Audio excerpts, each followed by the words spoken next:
नमस्कार साथियों। 5-6 एग्ज़ाम विभिन्न डिवीज़नों में नज़दीक पड़ रही है और उनका 15 दिन से भी कम का समय रह गया है। 27 तारीख के तो मात्र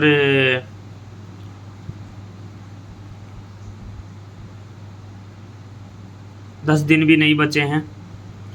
तो उन सभी परीक्षाओं की दृष्टि से मैं मुख्य प्रश्नों पर ही वीडियो बना पा रहा हूँ।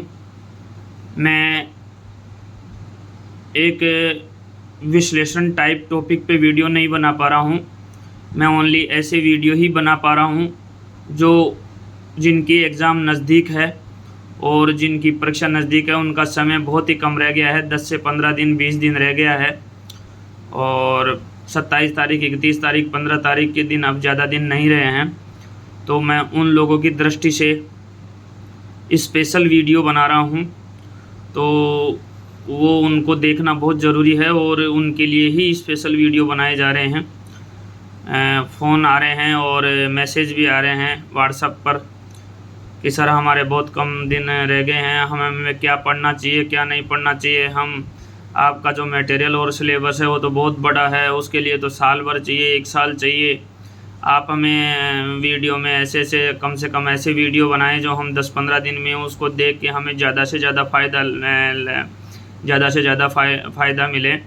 सबसे ज़्यादा जो डिमांड आ रही है वो LHB कोच की आ रही है, LHB टेक्नोलॉजी की आ रही है, LHB के बारे में आ रही हैं कि सर हमें LHB के बारे में ज़्यादा से ज़्यादा बताएं। और उनका कहना भी सही है क्योंकि 110 प्रश्न आएंगे, उनमें 100 आपको मैक्सिमम करने हैं और 1/3 नेगेटिव मार्किंग का प्रावधान है और समय उसमें आपको 2 घंटा मिलेगा। अब कई जगह आप जो पेपर के शुरू में जो इंस्ट्रक्शन दिए हुए हैं उनको ज़रूर पढ़ना चाहिए। वैसे मैक्सिमम जगह पे 2 घंटे दिए जाते हैं, कई जगह पे 1.5 घंटा होता है। कई जगह नेगेटिव मार्किंग नहीं होती है तो कई जगह 1/3 नेगेटिव मार्किंग होती है। और जो आपके पेपर में 110 प्रश्न होते हैं उनमें आपको मैक्सिमम 100 ही करने हैं। और आप ये गलती नहीं करें कि 110 के 110 करे आएँ। और वैसे भी 1/3 नेगेटिव मार्किंग है तो संभल के पेपर हल करें। और दूसरी चीज़ मैं आपको स्पेशली 2-3 वीडियो बनाऊंगा जिसमें मैं बताऊंगा कि जेई का पेपर कैसे सोल्व करें और जेई के लिए तैयारी कैसे करें। तो मैं जो नेक्स्ट वीडियो बनाऊंगा मैं वो इसी प्रकार का बनाएंगे और मेरी कोशिश ये रहेगी 10-15 दिन के अंदर मैं ऐसे वीडियो लाऊं जो जिनकी एग्ज़ाम बिल्कुल नज़दीक पड़ रही है, जिनके फ़ोन आ रहे हैं, मैसेज आ रहे हैं, तो उनके लिए वो बहुत महत्वपूर्ण हो। तो चलिए मैं उसी हिसाब के वीडियो बना रहा हूँ। अब 10-15 दिन में इसी काम में बिजी रहूँगा, 10 से 15 दिन, क्योंकि उनके एग्ज़ाम नज़दीक है, उनके रिक्वेस्ट आ रहे हैं, व्हाट्सएप मैसेज आ रहे हैं और LHB की सबसे ज़्यादा डिमांड हो रही है। तो मैं LHB पर एक कंप्लीट वीडियो बनाऊँगा। हो सकता है कि उसके 5-7 एपिसोड हों तो वो LHB के प्रश्नों की संख्या भी ज़्यादा रहेगी क्योंकि नवीनतम टेक्नोलॉजी है। तो हो सकता है कि आपके जैसे 10% राजभाषा आता है वैसे 10% LHB कोच के प्रश्न आ जाएं, ज़्यादा भी आ सकते हैं, 15-20 भी LHB से संबंधित प्रश्न आ सकते हैं क्योंकि नवीनतम टेक्नोलॉजी रह गई। तो इसके बारे में ज़्यादा से ज़्यादा एग्जामिनर महोदय पूछ सकता है। तो ये 1-2 वीडियो बना लेते हैं काम के, उसके बाद हम LHB पर ज़्यादा से ज़्यादा वीडियो बनाएंगे। सबसे ज़्यादा जो डिमांड आ रही है वो LHB की ही आ रही है। तो अभी मैं थोड़ा सा एक बार आपको ये जो प्रश्न मैंने इस वीडियो में लिया है ये 50 प्रश्न हैं जो कि ऑलराउंडर एग्ज़ाम के लिए हैं, सबके लिए ही हैं। ये कंप्लीट ऑल एग्ज़ाम सबके लिए हैं, जेई के लिए भी हैं, वेलफेयर इंस्पेक्टर के लिए भी हैं, APO के लिए भी हैं, ग्रुप बी अधिकारी के लिए भी हैं, ये सब के लिए हैं। ऑलराउंडर वीडियो है, इसमें हमने 50 प्रश्न लिए हैं जो कि वेरी इंपॉर्टेंट हैं और ये सबके लिए उपयोगी हैं। तो इसके बाद हम जो वीडियो बनाएंगे वो स्पेशली जेई के लिए बनाएंगे, इंटरमीडिएट जेई के लिए बनाएंगे। अब 15 दिन जो काम चलेगा वो स्पेशली इंटरमीडिएट जेई के लिए चलेगा क्योंकि काफ़ी लोगों की रिक्वेस्ट आ रही है, डिमांड आ रही है। तो उसको मद्देनज़र रखते हुए, उनको ध्यान में रखते हुए उनके लिए काम करना ज़रूरी है साथियों। तो अगर मैं उनके लिए काम नहीं करता हूं तो फिर इस चैनल का मकसद क्या है? इस चैनल का मकसद यही है कि जिनकी एग्ज़ाम नज़दीक है उनको नदियां पार कराई जाए, उनको सफलता दिलाई जाए और उनको सिलेक्शन दिला जाए, यही इस चैनल का मकसद है। यदि हम उन लोगों के लिए काम नहीं कर पाते हैं तो फिर चैनल चलाने का कोई मकसद नहीं है। तो साथियों, चलिए इन महत्वपूर्ण 50 प्रश्नों पर नज़र डाल लेते हैं, और जिनका एग्ज़ाम नज़दीक हैं वो इस वीडियो को बिल्कुल सीरियस देखें। इनमें से कई प्रश्न सीधे के सीधे भिड़ेंगे, तो आप ध्यानपूर्वक इस वीडियो को देखें। पहला प्रश्न है, 3 वर्ष तक वेतनवृद्धि रोकना, 3 साल तक वेतनवृद्धि रोकना जो पेंशन पर प्रभाव डाले, वह कौन सी शास्ति है? तो वह बड़ी शास्ति है साथियों। बड़ी शास्ति के अंदर पहला है पदच्युति, दूसरा है सेवा से हटाना, तीसरा है सेवा से बर्खास्त करना, और चौथा है 3 वर्ष तक वेतनवृद्धि रोकना जो पेंशन पर प्रभाव डाले, तो वह बड़ी शास्ति है साथियों। तो ध्यान रखिएगा, ये बड़ी शास्ति है। प्रश्न नंबर 2 है, स्टैंडर्ड फॉर्म 3 के लिए दिया जाता है, तो ये निर्वाह भत्तों के लिए दिया जाता है, और ये जो सस्पेंड एम्प्लॉय होता है उसको दिया जाता है निर्वाह भत्ता, और जो फॉर्म स्टैंडर्ड फॉर्म 3 पे जो सिग्नेचर होता है वो सस्पेंड एम्प्लॉय का ही होता है। तो क्योंकि जब कर्मचारी सस्पेंड हो जाता है तो उसके लिए स्टैंडर्ड फॉर्म 3 का यूज इसलिए किया जाता है कि उसको नौकरी के अलावा कोई दूसरा ऑप्शन नहीं है उसके गुजारे भत्ते के लिए, तो उसके निर्वाह भत्तों की स्वीकृति दी जाती है, तो उसके लिए स्टैंडर्ड फॉर्म 3 का प्रयोग किया जाता है, निर्वाह भत्तों की स्वीकृति, और ये सस्पेंड एम्प्लॉय के लिए होता है। तो ये थे साथियों बहुत ही महत्वपूर्ण प्रश्न था ये। नेक्स्ट जो महत्वपूर्ण प्रश्न है वह सस्पेंशन में कितना वेतन तथा डीए दिया जाता है? तो सस्पेंशन में 50% मूल वेतन तथा डीए दिया जाता है, और यदि सस्पेंशन का समय प्रशासनिक कारणों से बढ़ जाता है तो उसमें 25% और जोड़ दिया जाता है, यानी कि मैक्सिमम 75% से ज़्यादा उसको नहीं दिया जाएगा।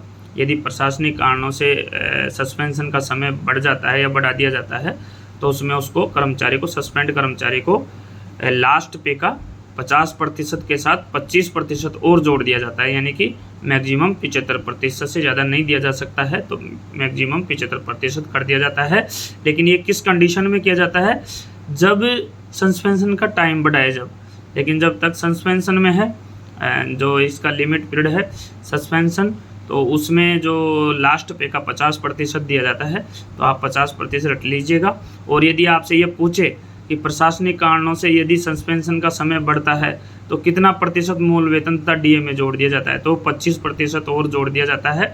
इस प्रकार से उसका 75% हो जाता है, तो 75% से ज़्यादा उसको दिया नहीं जाता है। साथियों, नेक्स्ट है, किस कैटेगरी के कर्मचारियों की ड्यूटी की कोई सीमा नहीं होती?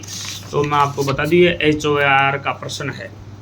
ये प्रश्न है जो HOAR का है, हाउस ऑफ एम्प्लॉइज रेगुलेशन का प्रश्न है, जिसके अंदर 4 भागों में बांटा गया है, गहन, अविरामी, आवश्यक रूप से विरामी और अपवर्जित।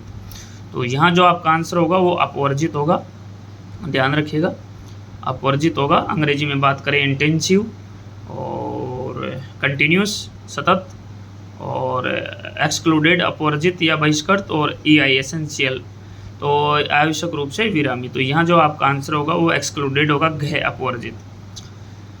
नेक्स्ट प्रश्न है, 18 वर्ष से कम आयु के बच्चे फैक्ट्री में कार्य नहीं कर सकते। याद रखिएगा साथियों, 18 वर्ष से कम आयु के बच्चे फैक्ट्री में काम नहीं कर सकते, और 14 साल से कम बच्चों को रोजगार पे नहीं लगाया जा सकता। दोनों में अंतर समझिएगा। अगर किसी फैक्ट्री में कार्य कराना है तो 18 साल से कम की एज नहीं होनी चाहिए, लेकिन 14 वर्ष की जो आयु है वो किसी भी कार्य के लिए किसी भी रोजगार में बच्चों को नहीं लगाया जा सकता। ये रेलवे कंडक्ट रूल आपके 22A में है, जो 14 साल से कम बच्चों पर रोजगार पर प्रतिबंध है। तो मैंने यहाँ दोनों प्रश्नों की चर्चा कर दी है, आप ध्यान रखिएगा। और 18 वर्ष की आयु पर ही बालक को वयस्क माना जाता है।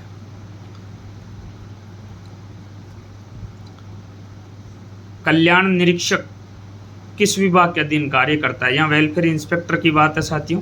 तो वेलफेयर इंस्पेक्टर जो होता है वो पर्सनल डिपार्टमेंट में के अधीन कार्य करता है।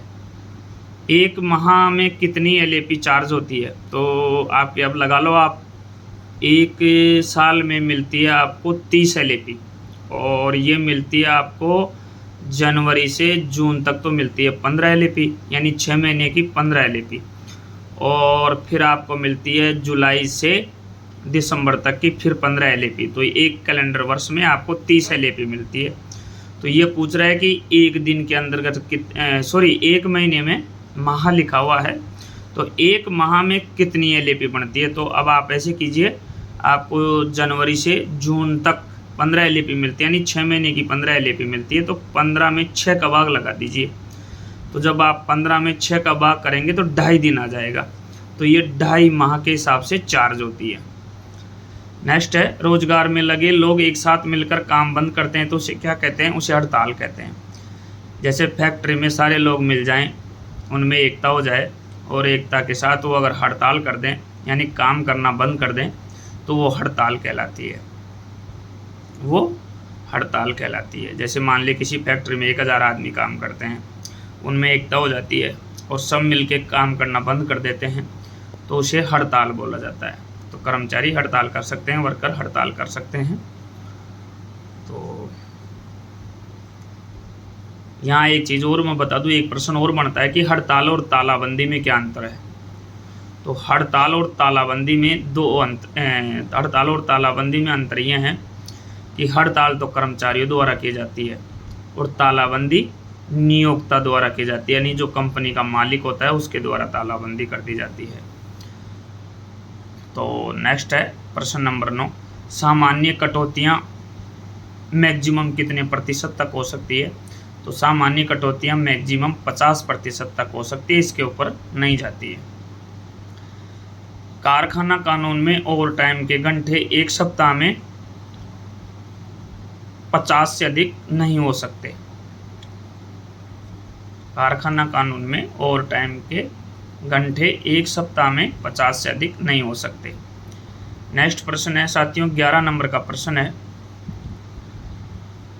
500 से अधिक कर्मचारियों के लिए डिस्पेंसरी की आवश्यकता होती है। बिल्कुल करेक्ट है, 500 से अधिक। मैं यहाँ कंप्लीट ही कर देता हूँ, एक बार पुनः दोहरा देता हूँ सभी को।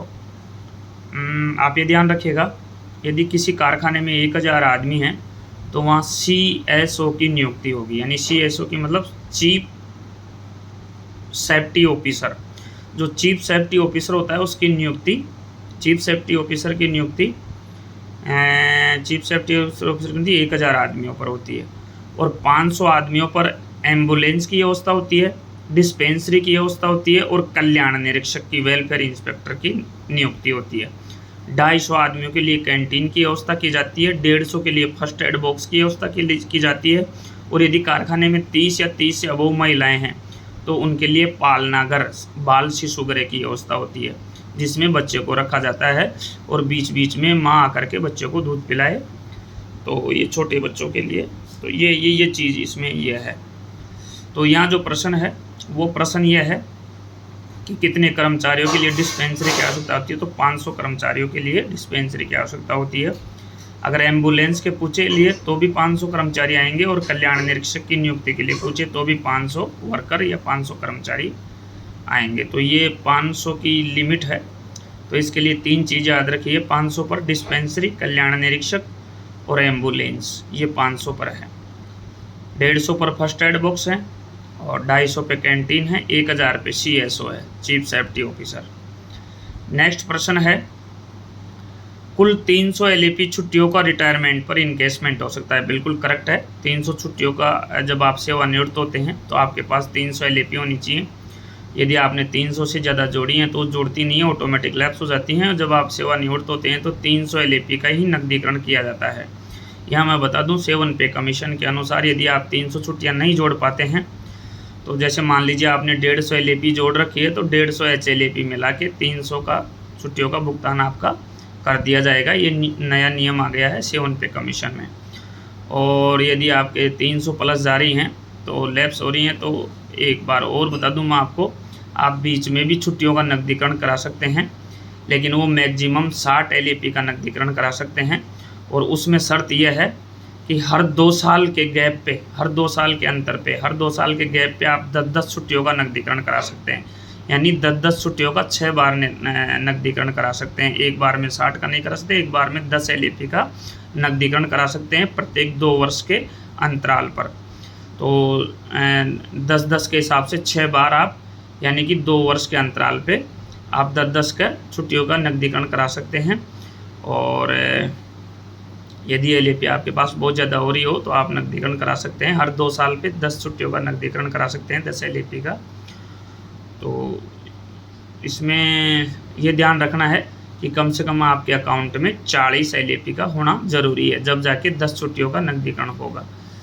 तो चलिए साथियों, नेक्स्ट है चाइल्ड केयर लीव महिला कर्मचारी को अधिकतम कितने दिनों की मिलती है। तो ये CCL है, चाइल्ड केयर लीव। ये लीव महिला कर्मचारी को अधिकतम 730 दिनों की मिलती है।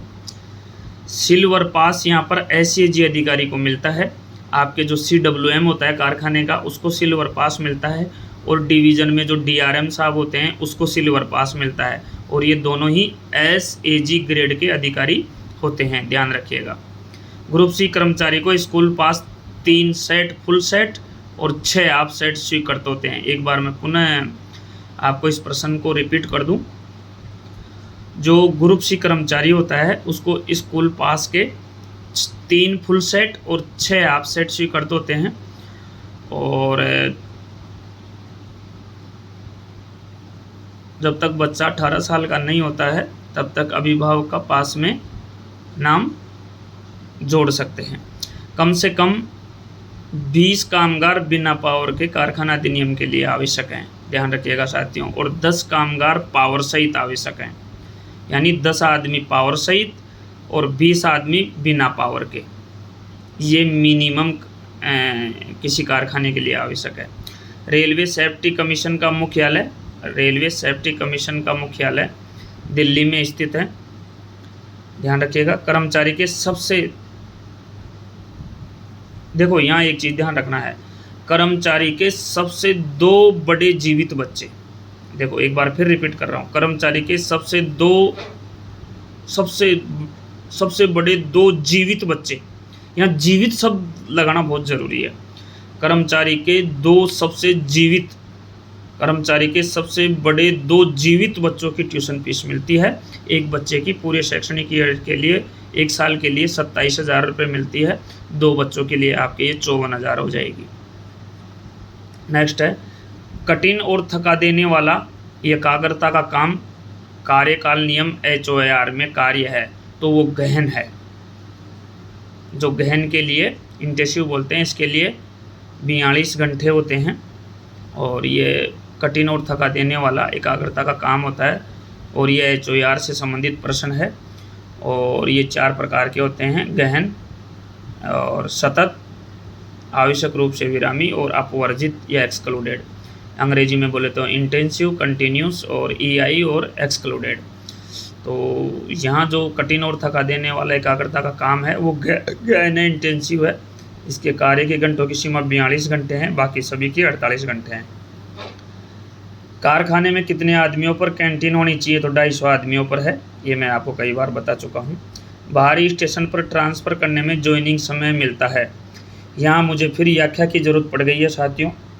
यहाँ मैं आपको बहुत आसानी से और बहुत अच्छी तरह से बताता हूँ कि बाहरी स्टेशन पर ट्रांसफ़र करने पर जो ज्वाइनिंग समय मिलता है वो उसकी जो बाहरी स्टेशन पर वो अगर प्रशासनिक आधार पर ट्रांसफ़र होता है, यहाँ पे म्यूचुअल ट्रांसफ़र या ऑन रिक्वेस्ट ट्रांसफ़र की बात नहीं हो रही है, और उसमें टाइम मिलता भी नहीं है। यदि आप ऑन रिक्वेस्ट ट्रांसफ़र जाते हैं उसमें कोई ज्वाइनिंग टाइम नहीं मिलता है, और म्यूचुअल ट्रांसफ़र में भी कोई ज्वाइनिंग टाइम नहीं मिलता है। यहाँ जो प्रशासनिक आधार पर ट्रांसफ़र होता है, यानी जो प्रशासन आपका ट्रांसफ़र करता है उस हिसाब से ज्वाइनिंग टाइम मिलता है। उसकी कंडीशन है, किस हिसाब से मिलते हैं मैं आपको बता देता हूँ। यदि आपका ट्रांसफ़र एक स्टेशन से दूसरे स्टेशन पर हुआ है और उसकी दूरी 1 किलोमीटर से लेकर के 1000 किलोमीटर तक है, 1000 किलोमीटर तक है, तो आपको 10 दिन का समय मिलेगा। और 1000 किलोमीटर से लेकर 2000 किलोमीटर के बीच है तो आपको 12 दिन का समय मिलेगा।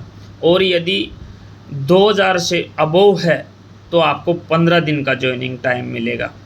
और यदि मान लीजिए आपका ट्रांसफ़र 2000 किलोमीटर से ऊपर हो जाता है 2000 किलोमीटर की दूरी से ऊपर हो जाता है। और आप ट्रेन द्वारा नहीं जा करके बाई एरोप्लेन जाते हैं तो आपको 12 दिन का समय मिलेगा। इस हिसाब से ध्यान रखिए, 10 दिन, 12 दिन, 15 दिन और बायो एरोप्लेन के द्वारा 12 दिन। तो ये 10 दिन, 12 दिन, 15 दिन, एक बार फिर रिपीट कर रहा हूँ। यदि प्रशासनिक आधार पे आपका ट्रांसफ़र होता है और उसकी दूरी 1000 किलोमीटर तक है तो 10 दिन का समय, और 1000 से 2000 के बीच है तो 12 दिन का समय, और 2000 से ऊपर है तो 15 दिन का समय। और यदि दूरी 2000 से ऊपर है, यदि आपके ट्रांसफ़र की दूरी 2000 से ऊपर है और आप ट्रेन चूज़ नहीं करके बाई एरोप्लेन जाते हैं तो फिर आपको 12 दिन का समय मिलेगा। तो यहाँ पे जो है वो बाहरी स्टेशन पर ट्रांसफ़र करने पर ज्वाइनिंग दिन मिलता है। तो ये मिनिमम आपका यहाँ 10 आंसर आ जाएगा, 10 दिन मिलेगा। 15 दिन तो कम मिलता है जब आपके 2000 किलोमीटर से ऊपर की दूरी हो, जब 15 दिन मिलेगा। लेकिन यहाँ किलोमीटर का नहीं दिया है, थोड़ा प्रश्न इन्होंने गलत तरीके से पूछा है। प्रश्न को यूँ पूछना चाहिए था और शर्त के अनुसार पूछना चाहिए था, लेकिन अब इसमें शर्तें नहीं दी तो हम कम से कम इस ऑप्शन को ख ले सकते हैं। लेकिन इसमें जो दूरी दी है वो दूरी नहीं दी है। अब बाहरी स्टेशन पे दिया है तो बाहरी स्टेशन पे कितनी दूर, बाहरी स्टेशन पे कितनी दूर, यहाँ दूरी इनको किलोमीटर की दूरी देनी चाहिए थी कि बाहरी स्टेशन पर। अब बाहरी स्टेशन पर यहाँ दूरी नहीं दिया है। बाहरी स्टेशन पे वो 1000 किलोमीटर से ज़्यादा हो गया तो 12 दिन आएगा, 2000 किलोमीटर से ज़्यादा हो गया तो 15 दिन आएगा। तो प्रश्न को ढंग से नहीं पेश किया गया है, ढंग से नहीं लिखा गया है प्रश्न को। लेकिन चलिए फिर भी हम मान लेते हैं, इसमें ख उत्तर मान लेते हैं। लेकिन ख भी ये चैलेंज हो सकता है कि इसमें दूरी नहीं दी गई है। ऐसे प्रश्नों में दूरी दी जाती है, जैसे मान लो आपका ट्रांसफ़र 1200 किलोमीटर पर हो जाता है दूसरे स्टेशन पे, जिसकी दूरी 1200 किलोमीटर है। तो 1200 किलोमीटर पे यहाँ आपको 12 दिन का समय मिलेगा, 1500 किलोमीटर पे 12 दिन का समय मिलेगा, यानी 1900 किलोमीटर पे भी 12 दिन का समय मिलेगा। लेकिन जैसे 2000 से अबोव किलोमीटर हो जाता है तो फिर आपको 15 दिन का समय मिलेगा। तो यहाँ प्रश्न सही नहीं है। अभी इसमें उत्तर भी 10 दे रखा है, तो ये प्रश्न चैलेंज होने लायक है, तो ये ढंग से नहीं दिया है। तो नेक्स्ट है 22, मजदूरी भुगतान कानून में यदि 1000 से अधिक व्यक्ति हों तो कितने दिन के भीतर वेतन दे देना चाहिए। मजदूरी भुगतान कानून, ये मजदूरी भुगतान कानून में ये नियम है कि यदि 1000 से व्यक्ति काम कर रहे हैं कारखाने में तो 10 दिन के भीतर वेतन दे देना चाहिए। स्थायी पूर्ण आवश्यकता पर हर जाना का जो यहाँ फॉर्मूला है वो याद कर लीजिए, 60% इंटू मासिक वेतन इंटू आयु फैक्टर। ये स्थायी पूर्ण आवश्यकता पर हर जाने का फॉर्मूला है, इसके आधार पर हर जाना दिया जाता है। नेक्स्ट प्रश्न है, निश्चित आयु सीमा में रिटायर्ड होने पर जो पेंशन मिलती है, निश्चित आयु सीमा में रिटायर्ड होने पर जो पेंशन मिलती है उसे सुपरन्यूएशन कहते हैं। 10 वर्ष की निरंतर न्यूनतम सेवा के बाद कर्मचारी पेंशन योग्य हो जाता है। बिल्कुल करेक्ट है। इसका जो राइट जो एग्जैक्ट है वो 9 वर्ष 9 माह है, लेकिन इसको 10 वर्ष यहाँ मान लिया जाता है। 9 वर्ष 9 माह होते हैं, 3 महीने कम रहते हैं 10 साल में, लेकिन कोई बात नहीं, ये नज़दीक है 10, इसलिए 10 वर्ष की निरंतर न्यूनतम सेवा के बाद कर्मचारी रेलवे में पेंशन योग्य हो जाता है और 20 साल की सेवा के बाद वो VRS ले सकता है। स्थायी पूर्ण आवश्यकता पर हर जाने की रकम कम से कम 1,40,000 रुपये होगी। साथियों, ये जो इसमें 1,40,000 रुपये दे रखे हैं ये काफ़ी पुराने नोट्स हैं, तो हो सकता है कि स्थायी पूर्ण आवश्यकता पर इसकी रकम बढ़ा दी जाए। तो इसका कन्फर्म मुझे भी ध्यान नहीं है, लेकिन ऑप्शन के आधार पर इसमें 1,40,000 रुपये ठीक है। कार्य के दौरान रेल कर्मचारी की मृत्यु होने पर 48 घंटे के अंदर सुपरवाइजर को सभी संबंधित अधिकारियों को सूचित कर देना चाहिए, तो उसका टाइम है 48 घंटे। रेलवे में सेफ्टी विभाग का मुख्य कौन होता है, तो रेलवे में सेफ्टी विभाग का मुख्य CSO होता है, चीफ सेफ्टी ऑफिसर, जो कि 1000 आदमियों पर होता है। मैंने कई बार ये प्रश्न आपको बताया। राजभाषा अधिनियम के अंतर्गत देश को 3 भागों में बांटा गया है, क, ख और ग, अंग्रेजी में ABC। क के अंदर 11 राज्य और केंद्र शासित प्रदेश आते हैं। ख के अंदर 6 राज्य टोटल 6 होते हैं, यानी कि 3 राज्य और 3 केंद्र शासित प्रदेश टोटल 6 होते हैं ख में, और बाकी के बचे जो ग में। यानी कि 11 और 6 17, 17 राज्य केंद्र शासित प्रदेश तो आगे क और ख में और ग में बाकी के बचे जो। तो ये 3 भागों में बांटा गया है। 2 बच्चे जीवित रहते हुए मातृत्व छुट्टी 180 दिन की दी जा सकती है। यानी जब बच्चा डिलीवरी के समय मातृत्व अवकाश जो मिलता है वो 6 महीने का 26 सप्ताह का 180 दिन का मिलता है। इसको आप 6 महीने बोल सकते हो, 180 दिन बोल सकते हो, या 26 सप्ताह भी बोल सकते हो। बड़ी शास्त्री के लिए SF5 दिया जाता है। बड़ी शास्त्री के लिए SF5 फॉर्म दिया जाता है, या बड़ी शास्त्री के लिए स्टैंडर्ड फॉर्म 5 का उपयोग किया जाता है। भारतीय रेल में यांत्रिक विभाग का उच्चतम पद MM होता है, member of mechanical. Member of mechanical भारतीय रेल में यांत्रिक मैकेनिकल विभाग का जो उच्चतम पद होता है वो MM होता है, जिसको हम मेंबर ऑफ मैकेनिकल बोलते हैं। मुख्यालय में PNM का अध्यक्ष PCPO होता है, प्रिंसिपल चीफ पर्सनल ऑफिसर। मुख्यालय में यानी हेडक्वार्टर में जो PNM का अध्यक्ष होता है,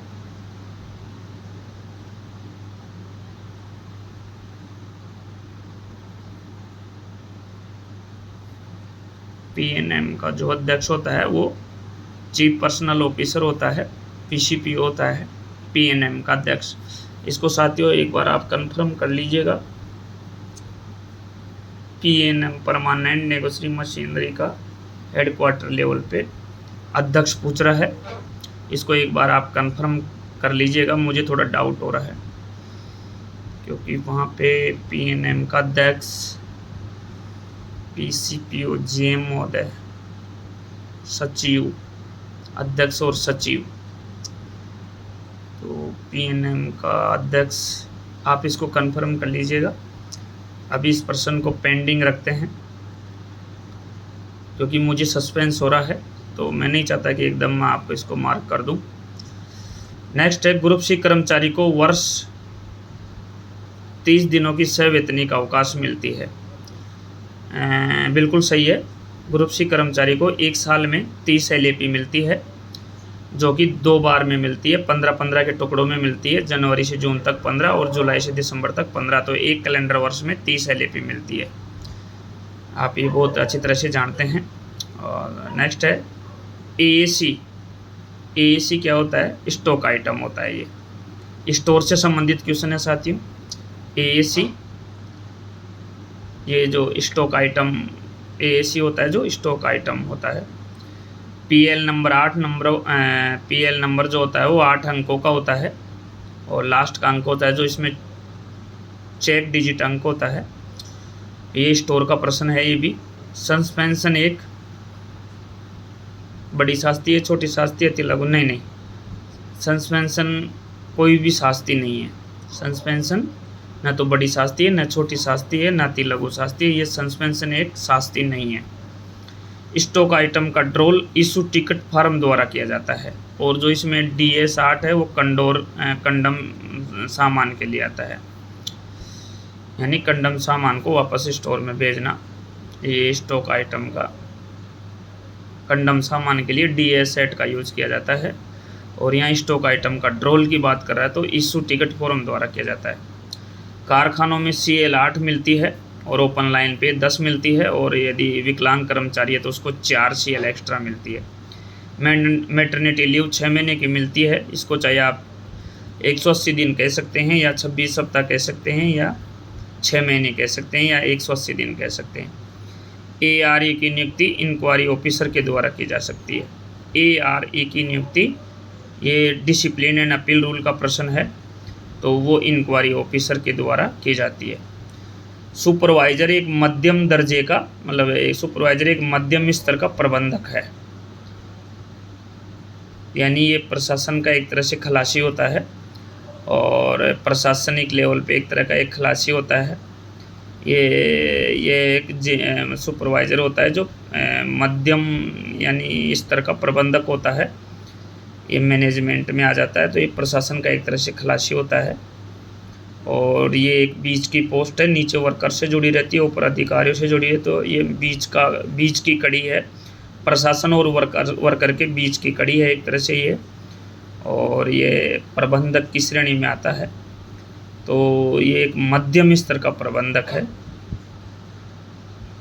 और यहाँ रेलवे में तो इसके बारे में ये कहावत है कि एक तरह से सुपरवाइज़र होता है जो एक तरह का ढोलक होता है, जिसको ऊपर से कर्मचारी, खैर इस भाषा का यूज़ नहीं करना चाहिए। कहने का मतलब ये है कि ये ऊपर से अधिकारी इनसे जवाब तलब करते हैं और नीचे से वर्कर इनके अंडर में आते हैं, तो वो इनको तलब करते हैं। यानी कि बीच की पोस्ट है ये, न तो बहुत हाई पोस्ट है न बहुत लो पोस्ट है, बीच की पोस्ट है, बीच की कड़ी का काम करता है प्रशासन और सुपरवाइज़र के बीच। तो ये एक मैनेजमेंट जो है वो मध्यम स्तर का है।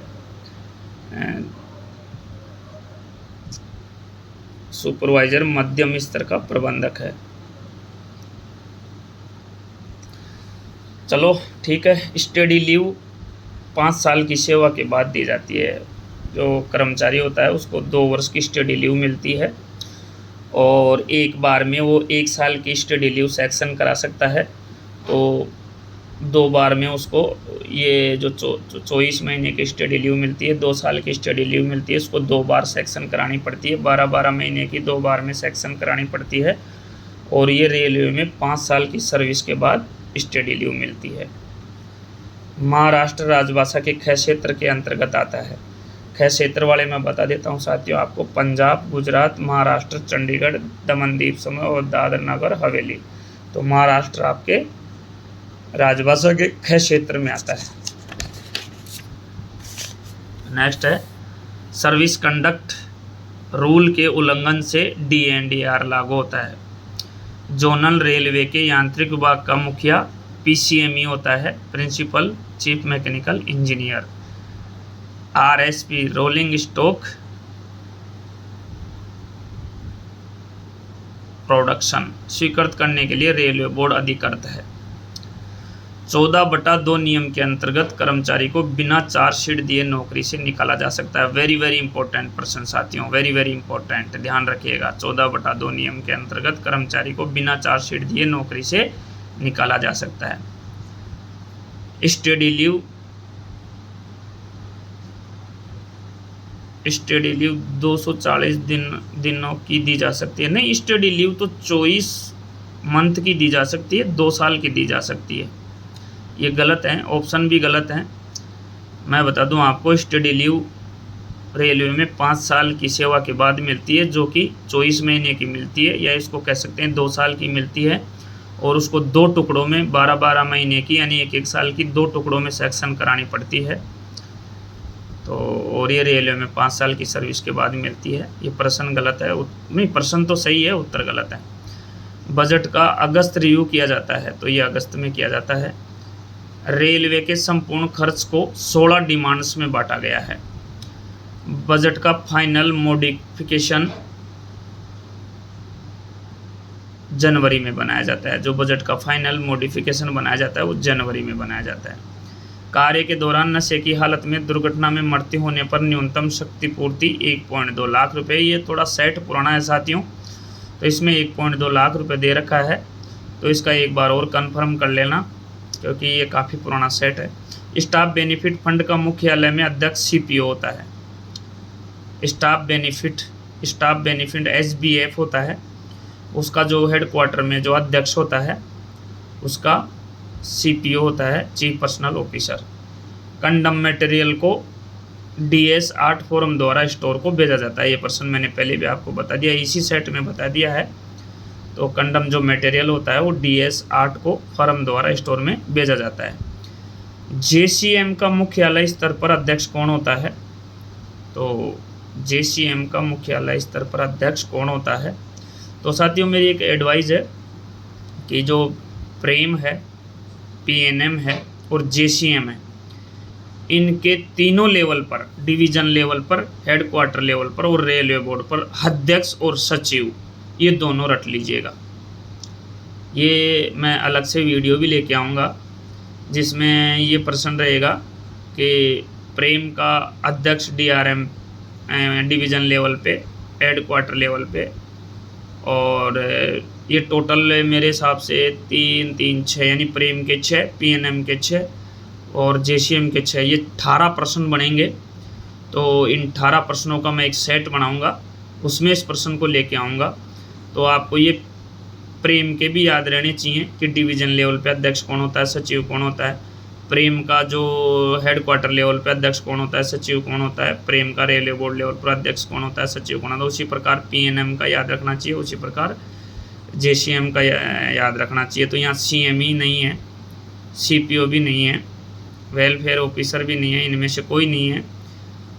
JCM का जो अध्यक्ष होता है वो JCM का मुख्यालय स्तर पर जो अध्यक्ष होता है वो मेरे को भी ध्यान में नहीं आ रहा। ये GM महोदय अध्यक्ष की बात है और सचिव अध्यक्ष और सचिव दोनों की बात है। तो अध्यक्ष JCM लेवल पर मेरे हिसाब से GM महोदय हो सकते हैं, ये बोल रहा हूँ मैं, थोड़ा ध्यान रखिए। मैं भी थोड़ा सा कंफ्यूज हो गया हूँ, मेरे भी दिमाग से निकल गया है, मैं भी थोड़ा कंफ्यूज हो गया हूँ। तो GM महोदय हो सकते हैं, जो कि ऑप्शन में नहीं है। फिर भी इस प्रश्न को आप लोग कंफर्म करना, पिछले नोट्स में देखना, मैंने वीडियो बनाए रखे हैं। मेरी भी याददाश्त से अभी थोड़ा भटक रहा है, एकदम से अचानक से मैं भूल गया हूँ। तो इस प्रश्न को आप थोड़ा सा देख लेना, इस प्रश्न को आप थोड़ा देख लेना। और मैं तो ये कहता हूँ कि इसमें जो आपके प्रेम, PNM और JCM तीनों के अध्यक्ष और सचिव डिवीज़न लेवल पे, हेडक्वार्टर लेवल पे और रेलवे बोर्ड लेवल पे, यानी कि प्रेम के 6 प्रश्न, 3 अध्यक्ष 3 सचिव, और उसी हिसाब से PNM के 3 अध्यक्ष 3 सचिव division level, headquarter level, railway board level पर। तो ये 18 प्रश्न बनते हैं और इन 18 प्रश्नों में से 1 या 2 प्रश्न जरूर आएगा। तो आप ये कॉपी में या डायरी में इसका लिख लें, पिछले वीडियो में देख के या पिछले नोट्स में जो मैंने आपको भेजे उनमें देख के लिख लें। तो फिलहाल तो इनमें से CME, CPO और वेलफेयर में से कोई नहीं है। तो ठीक है, ये काम आप इतना सा कीजिए, क्योंकि ये प्रश्न आपका छूटना नहीं चाहिए। और ये टोटल जैसे प्रेम के हैं तो प्रेम के 3 अध्यक्ष 3 सचिव होते हैं, क्योंकि DRM लेवल पे अलग होता है, हेडक्वार्टर लेवल पे अलग होता है, रेलवे बोर्ड लेवल पे अलग होता है। तो ये 36 या 18 प्रश्न बनेंगे जो आपको याद रखने हैं। चलिए नेक्स्ट है, द्वितीय श्रेणी सुविधा पास के साथ प्रत्येक व्यक्ति को भार कितना अनुमेय है। तो द्वितीय श्रेणी के लिए आपको 50 किलोग्राम का भार तय किया गया है द्वितीय श्रेणी के लिए। उसके बाद आपको द्वितीय श्रेणी A के लिए 70 kg और बच्चे के लिए 35 kg, और द्वितीय श्रेणी में 50 किलो वयस्क के लिए और 25 किलो बच्चे के लिए। और द्वितीय श्रेणी A के अंतर्गत 70 किलो और बच्चे के लिए 35 किलो। ध्यान रखिएगा साथियों।